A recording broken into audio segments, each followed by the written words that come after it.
समुद्र में ड्रोन हमले की साजिश होगी नाकाम। भारतीय नौसेना की नई टीम निगरानी को तैनात। जानिए इंडियन नेवी की नई शक्ति के बारे में। अंतर्राष्ट्रीय शिपिंग लेन से गुजरने वाले मर्चेंट शिप्स पर लगातार हो रहे ड्रोन हमलों की घटनाओं के बाद भारतीय नौसेना ने लाल सागर, अरब सागर और अदन की खाड़ी में निगरानी बढ़ा दी है। भारतीय नौसेना ने बताया कि समुद्री सुरक्षा अभियान चलाने और किसी भी हमले की स्थिति में व्यापारिक जहाज़ों की मदद करने के लिए नेवल टास्क ग्रुप को तैनात किया गया है। नौसेना ने कहा कि वो हिंद महासागर में नए सुरक्षा खतरों की जांच के लिए इंडियन कोस्ट गार्ड के साथ मिलकर काम कर रही है। नौसेना ने बयान जारी कर बताया, हाल के समय में लाल सागर, अदन की खाड़ी और सेंट्रल और उत्तरी अरब सागर में व्यापारिक जहाज़ों पर हमलों की कई घटनाएं हुई हैं। ऐसे में इस अंतर्राष्ट्रीय शिपिंग रूट की सुरक्षा और निगरानी के लिए भारतीय नौसेना ने कई कदम उठाए हैं। नौसेना ने डिस्ट्रॉयर और फ्रिगेट से लैस टास्क ग्रुपों की समुद्र में तैनाती की है। किसी भी समुद्री जहाज़ पर हमले की स्थिति में ये टास्क ग्रुप तुरंत प्रतिक्रिया देंगे। साथ ही हवाई निगरानी के लिए लंबी दूरी के मैरीटाइम एयरक्राफ्ट पेट्रोलिंग कर रहे हैं।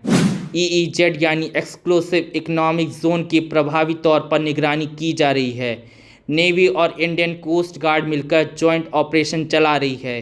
हाल ही में भारत के EEZ इलाके के नज़दीक जहाज़ों पर हमले हुए थे।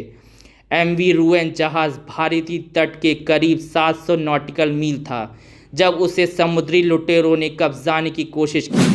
वहीं जब MV KM प्लूटो जहाज़ पर ड्रोन हमला हुआ तब वह भारत के पोरबंदर तट के करीब 220 नॉटिकल मील दूर था। नौसेना इस क्षेत्र में व्यापारिक जहाज़ों की सुरक्षा के लिए समर्पित है। इजराइल हमास युद्ध शुरू होने के बाद से लाल सागर और अरब सागर में हूती विद्रोहियों द्वारा कई व्यापारिक जहाज़ों को निशाना बनाया गया है। फिलिस्तीनियों के समर्थन में हूती विद्रोही इन हमलों को अंजाम दे रहे हैं। अमेरिकी सेना ने शनिवार को ही लाल सागर में एक सिंगापुर के झंडे लगे व्यापारिक जहाज़ पर हमले की कोशिश को नाकाम किया।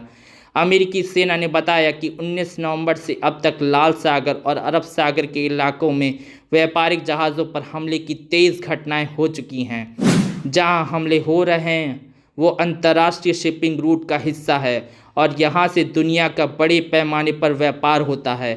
इससे अंदाज़ा लगाया जा सकता है कि समुद्र में हमले का खतरा कितना बड़ा है। इसी बड़े खतरे को देखते हुए भारतीय नौसेना ने लाल सागर और अरब सागर में अपने 5 युद्धक जहाज़ तैनात कर दिए हैं ताकि देश की समुद्री सीमाओं और जहाज़ों को हर हाल में सुरक्षित रखा जा सके।